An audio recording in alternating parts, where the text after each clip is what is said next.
Before we start, just a quick reminder to hit that subscribe button. Only 2% are subscribed. At 1,000 subscribers, I'll be posting a special video. Her phone buzzed hard on the counter, then again. I'm Daniel, 34. My hand moved before my head did. I turned the screen with my thumb and saw a heart. The preview line begged for the lock code. I knew the pattern by muscle memory, which scared me. The thread opened like a trap, short line stacked. Tonight still on, same place, last time was perfect. My breath stalled while the typing dots pulsed. Whoever was typing did not fear discovery. I scrolled with a slow finger, photos cropped tight, wrist against wrist. A ring I bought appeared beside a leather band I did not recognize. No faces, only closeness. Intent hung in every inch. Feet behind me, she entered, humming nothing in particular. I locked the screen and wiped my palm on my jeans. She stopped by the sink, glanced at the phone, then at me. Her smile came late. "Busy day?" I asked, voice light enough to float. She nodded and reached for the phone. I set a plate in her hands first. The delay worked. She ate standing, eyes on the door, waiting for another buzz. It came fast, sharp, insistent. She flinched like it stung her. "Work thing." Her shoulders tightened as she pocketed the phone. The pocket throbbed against her hip. Lies have a rhythm you never forget. I cut the oven off and went to the hallway. My laptop lived there, synced with everything by her choice. I opened the message app with a clean face. The thread mirrored across devices like a bad echo. New message scrolled in real time. "Can't wait." The name sat at the top, clean and familiar. Eli, my best friend. The letters looked wrong together. I stared until the room tilted. I took screenshots without breathing. They landed in a folder I never used before. If I stopped moving, I would crumble. The next text arrived like a dare. "Use the side entrance." Same code. She called from the kitchen about plans. My mouth answered something agreeable. I watched 3 dots blink and vanish on the screen. A location pin appeared, then disappeared. He knew to hide his trail. I stepped back into the doorway. She rinsed her hands too long. The pocket pulsed again and she palmed the phone under the towel. Her eyes flicked up, gauging distance, gauging me. My face gave her nothing. "We should do takeout," she said, flat voice with a wobble. "Too tired to cook." She waited for pushback and got silence. She hates silence. She filled it fast, and that told me enough.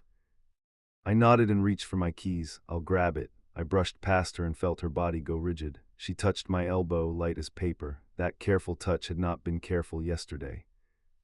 The door clicked behind me and I stood still. I did not need food. I needed time. I opened my car and sat with the engine off. My hands shook until the steering wheel creaked.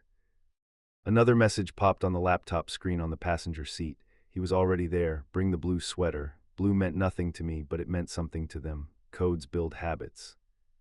I typed a single line to myself in a blank note. "Do not confront yet, collect proof." My thumb hovered over Eli's contact. I closed it. Rage shouts, evidence whispers.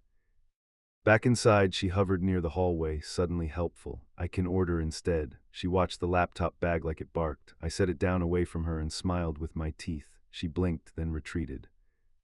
I plated leftovers we would not eat. She laughed too high at a nothing joke. The laugh died fast, then she reached her phone under the table, thumb dancing. She forgot I could read a dance.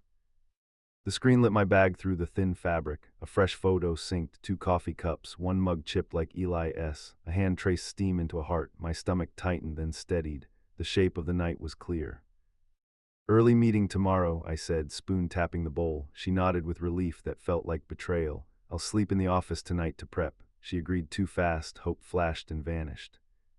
I carried my bag to the bedroom and locked the door. The lock snapped like a verdict. More messages streamed in with a speed I recognized from better times. Rapid fire means adrenaline. I texted my neighbor Tom, "Need a couch, no questions." He replied with a key code and a thumbs up. I closed my eyes for one breath, then I began copying everything. The last text for the night scrolled up at the top. "Keep tonight secret, same place, hurry." The words were identical across devices. They knew the drill, so did I now. I unlocked the door and met her in the hallway. She tucked her phone behind her back too late. "You okay?" Her voice aimed for casual and missed by a mile. I leaned in and kissed her cheek. It felt like paper. "I'm good," I said, busy. I brushed past to grab my jacket. She stood very still, like movement would set off alarms. I closed the door gently and felt her stare through the wood. On the stairs I paused and listened. Her steps moved toward the front window. Curtains whispered. She waited for a car that was not mine. I went down another step and smiled without humor. Outside, the air bit enough to wake me. My phone buzzed in my pocket with Tom's door code. I typed another note before the cold got inside my bones. Tonight I leave. Tomorrow I call a lawyer. I drove around the block and parked where she could not see me. Lights in our place flickered. 10 minutes passed like an hour. A rideshare stopped by our curb and idled. She came out with a bag I did not recognize. No blue sweater. She wore the one Eli liked. She looked at her phone, then slid into the back seat with her head down. The car pulled away. I followed 2 streets back. Every turn felt like violating my own vows. I kept distance and watched brake lights blink like signals. She never looked behind. They stopped by a small hotel with coated doors. She walked straight in without checking the sign. She knew the keypad. The lobby camera caught her face for one hard second. I parked out of range and stared at my fists. I wanted to storm in and burn everything. Instead, I opened the Notes app and wrote the time and place. The act steadied me more than air. A figure appeared by the glass, tall, familiar, then gone. My throat closed as I watched the elevator doors meet. Patterns do not lie, people do. I stayed until the lobby emptied. On the drive to Tom's, I played the thread again. Every line was a step down a steep staircase. I had not reached the bottom yet. The bottom was waiting, patient and final. Tom cracked his door before I knocked twice, keypad beeping in short bursts. I stepped in and set my bag down anyway. He looked me over like counting bruises that hadn't shown yet. Guest room. He pointed down the hall. I walked there without asking for water. I opened the laptop and started a fresh folder. Copies of everything moved fast. Timestamps lined up like tracks I meant to follow. My pulse slowed only when the progress bar finished. A rideshare receipt hit my email while I worked. I flagged it and saved the map image. The route ended at that keypad hotel. Digital crumbs were finally choosing a path instead of a circle. Tom hovered in the doorway with 2 blankets. Call him or her, he kept it clipped. Not yet. My jaw locked around the shape of the choice. I wanted precision more than noise. I booked a morning appointment with a family attorney. Earliest slot. Confirmation dinged and I screenshotted that too. Writing the plan made it real. Real plans hurt cleaner than guesses. I pulled up our phone account and checked logs. 2 numbers repeated across odd hours. One belonged to Eli, the other looked new. I traced it online until a profile photo appeared. The profile showed a short video with a lobby behind him. He worked nights at the same hotel. His comments bragged about tips and discretion. I stared at that word until it lost meaning. I messaged him quietly from a spare account. I asked if he recognized a name. I attached a clipped image from the lobby cam timestamp in the background of his video. He replied with an ellipsis. Money moves people faster than pleading. I offered a small stipend for confirmation. He refused words and sent a thumbs up. 10 seconds later, a photo landed in my inbox like a gavel. The picture showed a check-in log on a tablet. 2 initials matched, a room number 2. I felt heat crawl up my neck but held still. I did not respond because I needed him cautious. Tom reappeared and handed me tea. Sleep a little. He left the room before I could agree. I lay down and stared at the ceiling pattern like a map I could memorize with anger. I typed 3 sentences into my notes and watched my hands. Do not explode, ask direct questions, record answers. The simplicity looked childish and somehow it worked anyway. My phone lit at 2 a.m. with another ping. The hotel worker asked if I wanted the hallway clip. My chest tightened and I wrote yes. He sent a link with a short loop that answered nothing and everything. The footage showed bodies entering a room spaced like practiced dancers, a bag on one shoulder. A grin passed between them in profile, then vanished. The door shut while my breath held like a held plank. I saved the clip and set 3 alarms, not for waking, for stopping myself from sending it to everyone we knew. Retaliation always feels righteous at midnight. Mornings erase that confidence. Dawn arrived as a rigid line across the window. I showered too quickly and let the water slap decisions into place. Face the truth calmly, keep questions short, leave if answers twist. I drafted a single message to her. Lunch near her office, important. She responded with a dot, then a yes. The period felt like a dare. I let it sit on the screen like a flicker. On the drive, I rehearsed my lines aloud. I kept hearing how my voice jumped on certain words. I practiced until it stayed flat. Flat sounded colder than shouting. Flat made space for facts. At the cafe door, I spotted Eli across the street. He wore his running gear and checked his watch. He stretched with a casual. I'll bend and scan the block. Nerves look like stretching when guilt jogs. He crossed and stopped when he noticed me, the smile that began never finished. Early miles, he said, eyes skidding away. I nodded once and stepped past him. Sweat rolled down his temple like an alibi. She slid into the booth 2 minutes later and tucked hair behind one ear. Her fingers trembled and then quieted. "What's up?" She kept it easy and almost got away with it. I opened the laptop and turned it. Her face hardened as the folder opened. She looked at the screen, then at me, then back. Silence pressed between us and the room seemed to shrink. She reached for the computer and stopped halfway. "I need straight answers." I kept my hands visible on the table. "Whose room is that?" I tapped the still frame. She blinked twice and exhaled through her nose. That sound carried more truth than any speech. "It's mine for now." She rubbed a knuckle and watched it turn white. "And his." The words landed with no decoration. I watched them sink into me in slow motion. They made a clean hole. "How many times?" I asked it because counting matters to courts and to sanity. She looked past my ear and chose a number that felt practiced. I noted it and did not look away. "Are you ending this here?" My voice surprised me with its steadiness. She flinched at the word ending. She looked at the entrance like measuring distance. Then she faced me and set her jaw. "No." The booth absorbed the syllable like it had heard worse. "I can't pretend anymore." Her hands stayed folded but her shoulders straightened. Conviction changes posture before it changes lives. I closed the laptop and felt Tom's spare key in my pocket. That tiny weight grounded me. "Then we're done." I stood and the chair legs scraped loud enough to turn heads. I welcomed the attention. She reached across the table and curled 2 fingers around my wrist. Not soft, not pleading, just contact. I held her eyes and waited. She let go and nodded once. Eli stepped inside and froze when he saw both of us. He lifted a hand halfway and dropped it. For a second he looked 14 and terrified. Then he smoothed his shirt and tried on confidence. "We're talking." I didn't invite him to sit. He hovered, unsure whether to flee or join. He chose the middle and stood there breathing too quickly. The triangle of silence pulled tight. "Lawyers will call." I kept it matter of fact. "I have records." I tapped the bag. He swallowed and glanced at her for instructions. She didn't move. That told me whose decision this was. "Take care of her after this explodes." I watched his pupils widen, because it will. I wasn't threatening, I was forecasting. The difference tasted bitter and necessary. I left cash under the empty glass and walked to the door. Behind me something scraped, a chair, a breath, I didn't check which. Sun hit my face like a slap and I welcomed the sting. On the sidewalk I paused and dialed the attorney. Walking in now. My voice sounded like it belonged to someone older. The office sat 2 blocks away and every step reset my spine. I reached the building and turned my phone off. Peace arrived as a blank screen. The meeting room door opened and a pen clicked twice. I shook a firm hand and placed the drive on the table. "We can move quickly." The lawyer reviewed the clip and the logs, no reaction beyond a tight nod. I felt something inside unclench at his lack of shock. Calm professionals mean sharp paperwork. We set dates and next steps with blunt phrases. Temporary separation, property inventory, account freeze. Each step built a ladder away from last night. I climbed without looking down. When I walked out I checked my messages. One from her. 2 words, "I'm staying," no punctuation, no apology, just trajectory. I stared until my screen dimmed.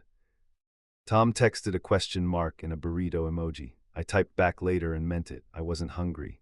Hunger would return after rage cooled. That was the first rule I learned today. I crossed the street and almost bumped into Eli again. He looked smaller now. He opened his mouth and closed it. "Don't." I raised a palm and he turned aside. Some conversations only poison the next hour.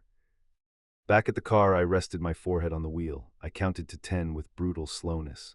When I lifted my head, the mirror showed a man I recognized and didn't. That mismatch will matter soon. I drove to the bank and changed the alerts on our joint account. Every withdrawal would ping me first. I set limits that forced pauses. Money discipline sets the stage for clean exits. I booked a short-term rental for a month. The confirmation number felt like a new street address written on my bones. I wanted to cry and couldn't. The absence of tears scared me more than any hotel clip. As I turned the key in Tom's lock again, my phone buzzed. Another message from the hotel worker. He asked if anything else was needed. I typed one line with cold fingers and hit send. "Save everything," he replied with a check mark and nothing more. Evidence lives longer when fewer people admire it.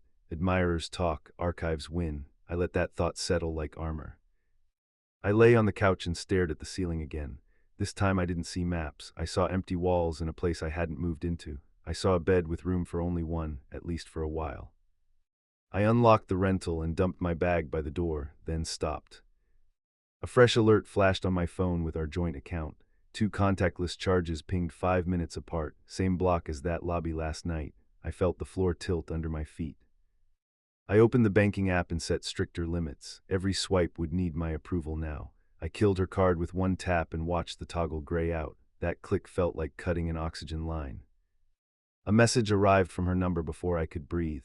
My card failed at checkout. No greeting, no question. I typed back 3 words with cold fingers. Use your own. Another bubble popped up and vanished twice, then a final line. So this is war. I looked at that sentence until my jaw hurt from clenching. I called the attorney and requested an emergency temporary order. He promised a filing by noon. He told me to collect essentials with a witness. He reminded me to keep my voice on a leash.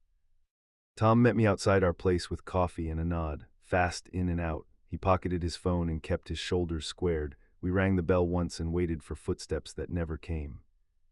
The door opened on the chain and then closed again. Lock slid back with mechanical calm. She stood there with her arms folded tightly. 15 minutes. Her eyes dared me to make it 16.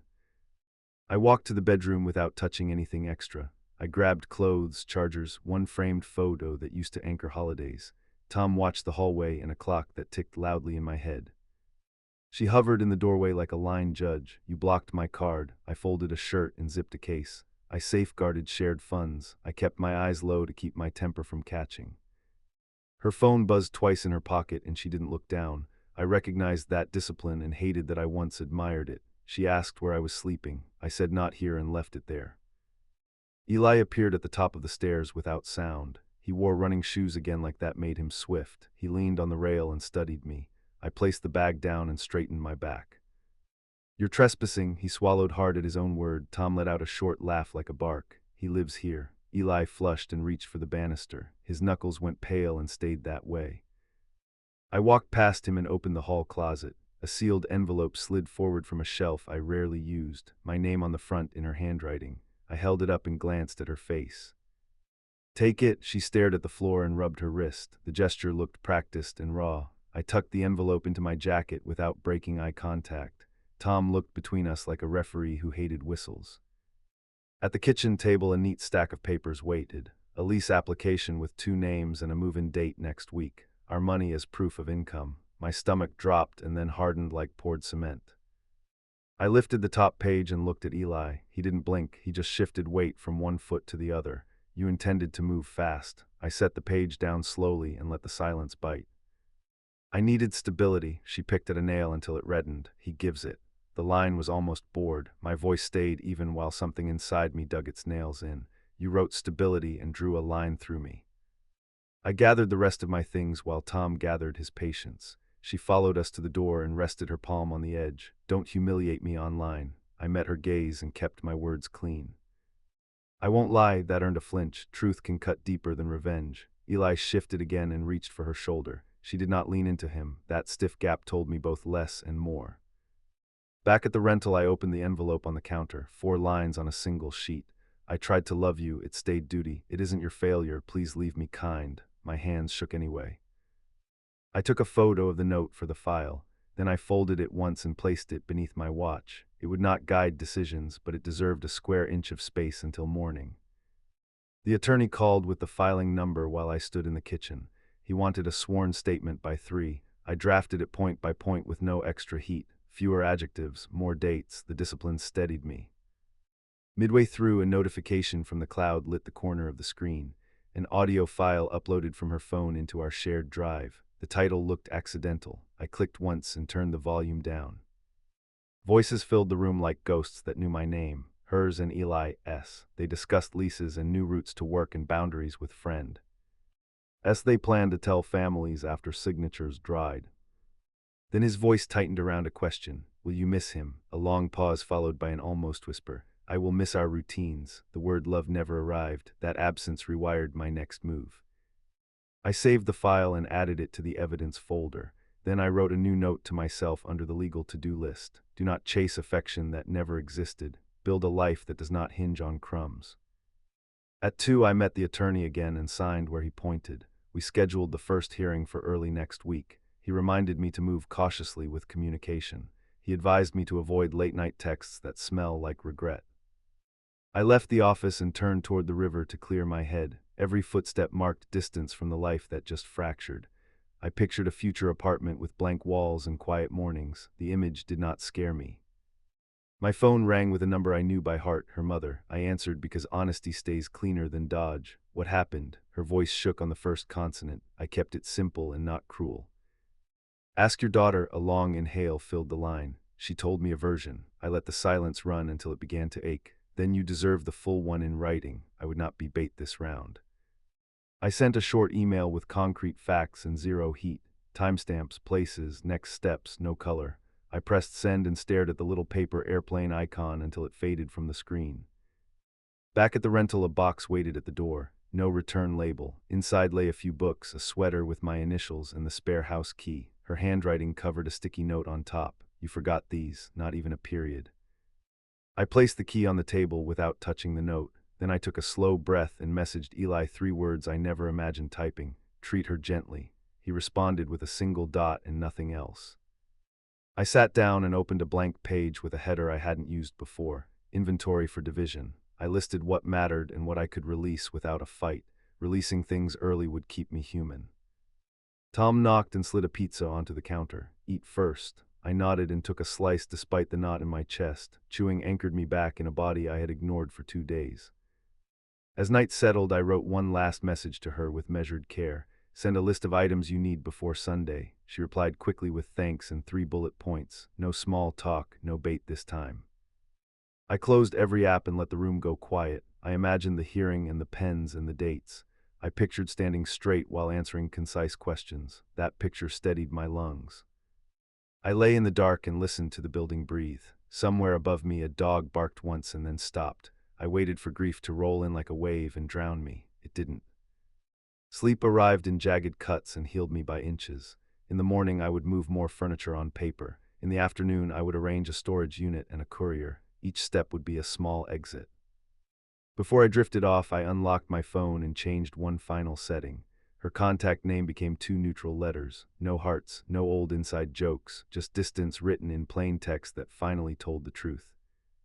The knock landed like a gavel, 3 hits, no pause.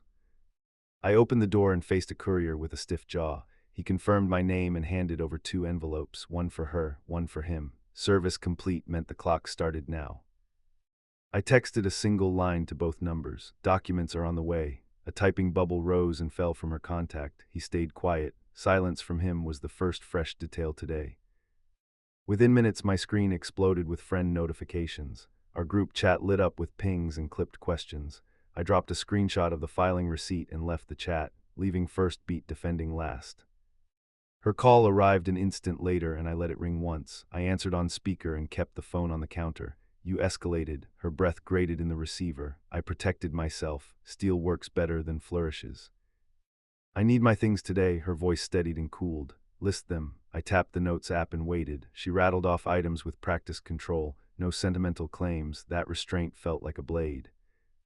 Eli's name flashed next. I picked up and stared at the blank wall, back off the hotel kid. His tone tried for threat and missed. I paid him for evidence. I kept it plain. Stop interfering. A beat stretched thin before the line went dead.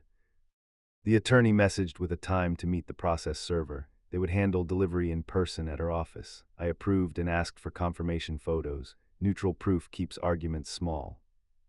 I drove to storage and rented a small unit. The clerk slid forms across the counter and looked anywhere but my eyes. I signed fast and booked a mover for the afternoon. Moving matters more than mourning. On the way out, a notification hit hard. Attempted withdrawal from the joint savings, denied by the new cap. I breathed once and typed a direct note. That account is restricted by law. I attached the filing ID and hit send. Tom met me at our place again and timed the entry. 15 minutes had become 10 in her last text. I accepted the clock and loaded a bin per room. No rummaging, no nostalgia. Clean exit beats fair memory. She appeared in the hallway wearing resolve like armor. Gym bag, the black one. She pointed without meeting my eyes. I handed it over and waited while she zipped it. Eli lingered behind her and kept counting breaths. He tried to shove a box past my leg. Tom moved between us and posted up. Inventory only. Eli stared at the list in my hand and scowled. Rules are bars when you were planning a sprint. I opened the desk drawer and paused. A fresh prepaid phone lay under a sheet of mail, still sealed. I held it up and watched her right eyelid twitch.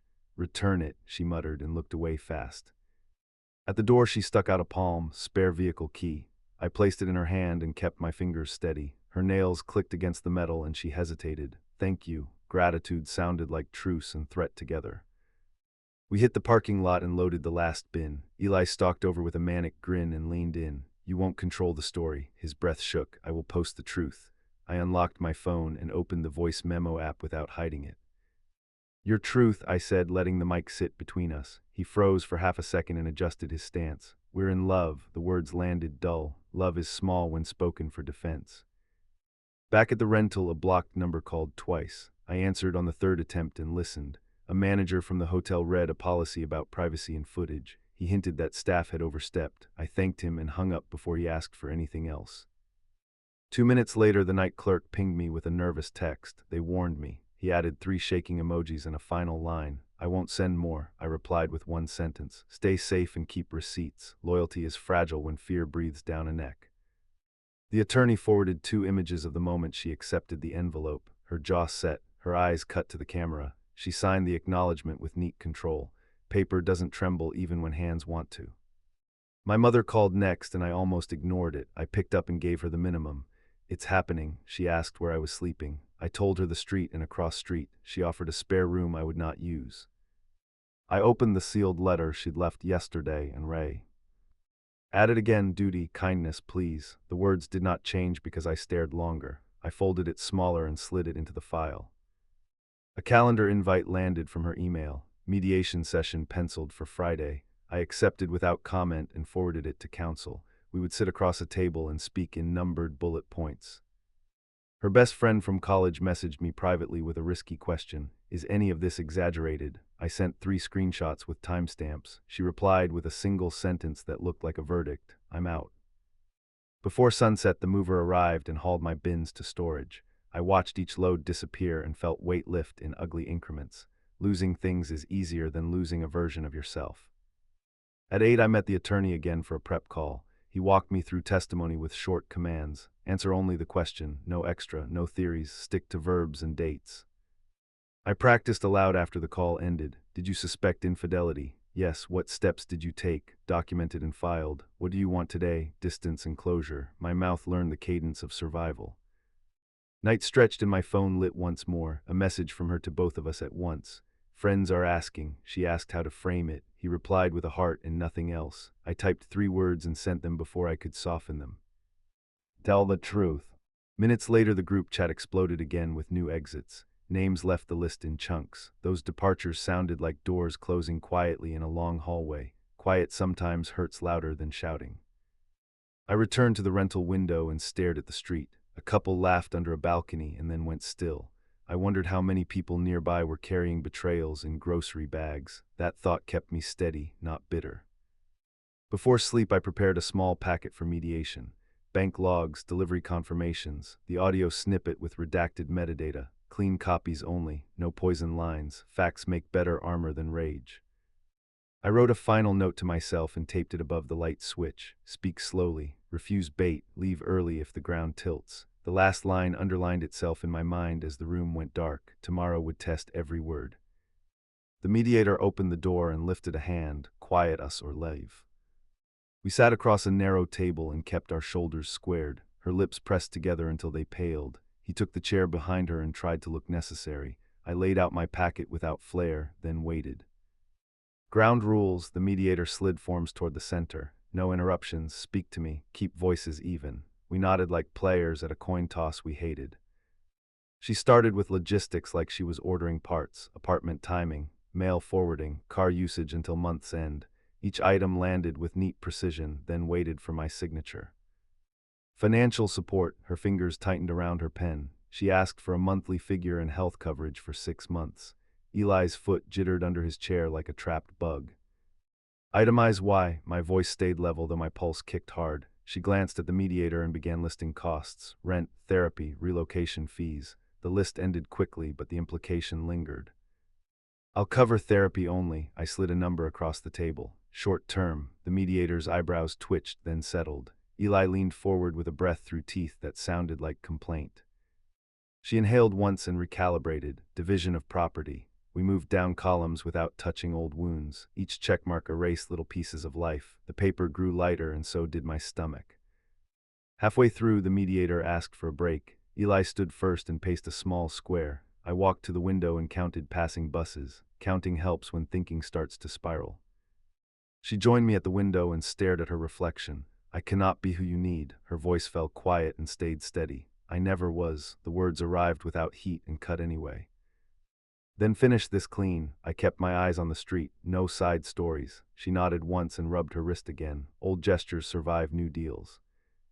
Back at the table, the mediator cleared their throat. "One question remains. The home, sell or buyout." The word buyout hung like bait between us. Eli's knee stilled, which felt like an answer. "I'll sell." My mouth moved before my brain debated. The decision clicked into place with a finality I didn't expect. Her chin lifted a fraction, then dropped. Timeline. The mediator circled a date on the sheet. 30 days, inspections, staging, showings. Each step ticked forward like dominoes we agreed to knock down. She slid a small object across the table with careful fingers. The ring, not tossed, placed. I didn't touch it. I didn't look away either. Leaving that circle there said more than speeches. Eli pulled a folded page from his pocket and set it near her elbow. He kept his eyes down while she unfolded it, a proposed lease addendum with both their signatures. The mediator blinked, then wrote something neutral. "You're moving together immediately." I let the sentence sit between us. She didn't answer. Eli stared at the table and traced a nick in the wood. Silence admitted enough.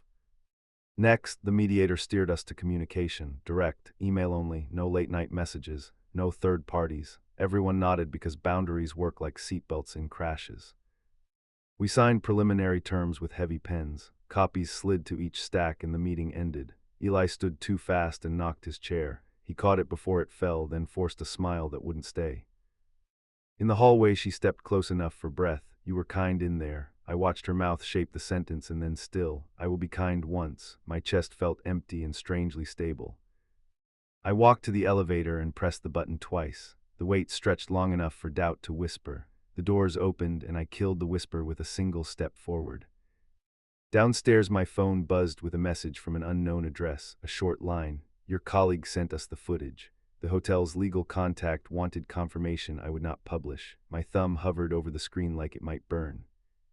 "I won't release it." I typed the sentence and meant it. "Keep it archived." My choices needed to shrink, not expand. Shrinking options sometimes gives back control. Outside, a familiar sedan idled at the curb. Her mother sat behind the wheel with tight shoulders. She watched me, then watched the door behind me. I walked past without wave or glare. I made it to the rental before the weight landed. I let it pin me to the couch for a minute. Then I stood and opened the storage inventory, because action beats rumination when the floor wobbles. A ping arrived from our real estate agent. She had a buyer already asking for a walkthrough. Fast cash, clean close. The speed startled me, then simplified everything at once. I confirmed the showing and requested staggered times so I wouldn't collide with them. The agent replied with a thumbs up and a schedule. Boundaries don't guarantee peace, but they reduce collisions.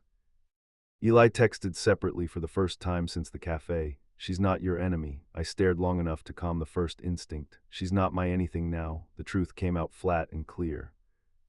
An hour later, a delivery driver rang twice. An unmarked box waited on the mat. Inside lay a framed photo of us at a hike years ago, no stop backstory, and a single sticky note: "Return if you don't want it." I placed it face down without deciding. Evening brought a message from the mediator with a final detail. Temporary schedule for retrieving remaining items, precise windows, separate days, no overlap. Relief slid in like a controlled landing. I packed another bin and labeled it for storage. I kept only what served the next month: travel bag, work gear, documents. Simplicity felt like oxygen after 2 weeks of smoke. Before midnight, one more text surfaced from her number. I told my family everything, then a second line: "They don't hate you." I stared at those 5 words until they blurred. I powered down my phone and stood by the sink. The quiet felt earned. I whispered a sentence I wasn't ready to print: "I will be okay." Saying it made the room stop spinning. Sleep came slowly and then all at once. Tomorrow I would hand keys to a realtor and start boxing the life we built. The day after that, signatures would dry, and something in me would finally too. The judge walked in and we stood, hands flat, faces stiff. Our attorneys spoke first with crisp notes and unblinking focus. I watched the clock tick and counted breaths in groups of 4. When my turn came, I answered clean, then stopped. Short answers left nowhere to hide. Grounds acknowledged. The gavel tapped once like a starter pistol. The judge outlined orders with clipped clarity. No contact outside logistics. Property per agreement. Signatures today, not tomorrow. We filed into a side room and signed in silence. Pens scraped, papers slid, chairs groaned. She kept her eyes on the lines that mattered. Eli waited outside like a shadow ready to collect. I handed the last page across and felt the shift. The floor didn't fall. It tilted a degree and held. The mediator checked boxes and nodded toward the exit like a flight cleared for takeoff. In the hallway, she touched her wrist and paused. "This is final." Her voice didn't wobble. I nodded once and pocketed the copy. The word final landed and kept echoing. Outside, rain started without warning and quickened choices. We stepped apart and faced separate streets. Eli approached with an umbrella lifted high like a flag. She walked with him and didn't look back. I turned left and called the agent. "Proceed with closing." She cheered softly and sent a digital document. I signed with my thumb against glass and felt my chest loosen with each swipe. At the house, the buyer met me at the porch. He inspected 2 rooms and checked a list. I handed over the last key from my ring. The click when it left my hand sounded like release. Tom texted me a thumbs up and a dinner plan. I replied with a simple yes and a later time. First, I needed to enter the empty place one last time. 1 minute, no more. Inside, the echo startled me into a smile I didn't expect. I walked to the fridge and stuck a note under a magnet. "Be good to this place." Then I pulled the magnet off and pocketed it for no reason that helped. I locked the door and sent a photo of the closed lock to the agent. Confirmation arrived with a celebratory emoji that felt too bright. I put the phone away and let quiet swallow the last chorus. On the sidewalk, her mother stepped out from a parked car. She held a small bag and extended it without drama. Old mail. Her eyes searched mine for anger. I gave her only a steady nod. She gripped my forearm like someone holding a railing. "Heal well," 2 words, nothing else. The contact lasted 1 second and then vanished. I walked a block before breathing deeply again. At the rental, a message from the therapist's office awaited. "Appointment available tomorrow morning, first slot." I replied with a single word in a calendar invite. I would stop guessing and start untying knots with help. A minute later, Eli texted something reckless. "Thanks for not torching us." I stared at it until exhaustion cooled the spark. "Be decent for once." I hit send and powered the phone down hard. I packed 2 bags for the short-term place I found across town. Furniture came with it, but meaning would not. I threw in clothes and the documents I still needed. The rest could live in storage until decisions caught up. On the drive, a song from years back tried to pull me sideways. I switched stations mid-chorus and rolled the window down. Air scraped out the last residue of courtroom air. I let it. The new building manager handed over a fob and held the elevator. Quiet floor. He smiled and moved on. I rode up and felt the car rise like my pulse after sprints I used to time. Inside the unit, I dropped the bags and checked the locks twice. Then I opened the laptop and wrote 3 lines at the top of a fresh document. New address, new emergency contact, new rule. I sent Tom the new code in the cross street. He replied with a photo of takeout and 2 folding chairs. Housewarming. The word almost made me laugh, almost.